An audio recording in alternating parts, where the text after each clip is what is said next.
তোমাদের আজকে পোলাও রান্না করে আমি দেখাবো। কেননা আজকে আমার ছেলে বৌমা তাদের কর্মস্থলে ফিরে যাচ্ছে, তো অনেক রাত্রে বাড়ি গিয়ে পৌঁছবে, তাই ভাবলাম ওদের জন্য কিছু খাবার তৈরি করে দিই। তাই আজকে পোলাও রান্না করে ওদের সঙ্গে পাঠাচ্ছি। প্রথমেই আমি গোবিন্দভোগ চাল ধুয়ে শুকিয়ে নিয়েছি, তার সঙ্গে তেজপাতা, কাঁচা লঙ্কা, কিছু আদা কুচি, হলুদ গুঁড়ো, চিনি আর নুন দিয়ে, আর সঙ্গে অবশ্যই ঘি দিয়ে আমি চালটাকে প্রথমেই মেখে রেখেছি। সঙ্গে রাখছে কিশমিশ, কাজু বাদাম আর গোটা গরম মশলা, আর ঘি তো সঙ্গে আছেই। কুকারে প্রথমেই ঘি গরম করে নেবেন, তার সঙ্গে গরম মশলা, গোটা গরম মশলা ছেড়ে দেবেন।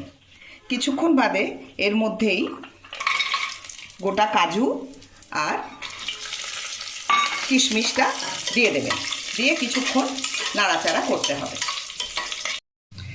এরপরে গোবিন্দভোগ চালটা আমি কুকারে ঢেলে দিলাম। চালটা দেওয়ার পর ভালো মতো এটাকে মিশিয়ে নিতে হবে সব কিছুর সঙ্গে। আমি 3 কৌটো চাল এই গ্লাসের মাপে নিয়েছি, আর এই গ্লাসের মাপে 5 কৌটো জল দেব। আমার চালটা ভাজা হয়ে গেছে, এবার আমি এই গ্লাসে 5 গ্লাস জল দেব।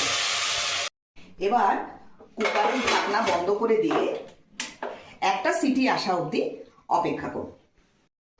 আমার পোলাও রান্না রেডি, সঙ্গে একটু ডিম কষাও করে দিয়েছি। তোমাদের কেমন লাগলো কমেন্ট করে জানিও কিন্তু।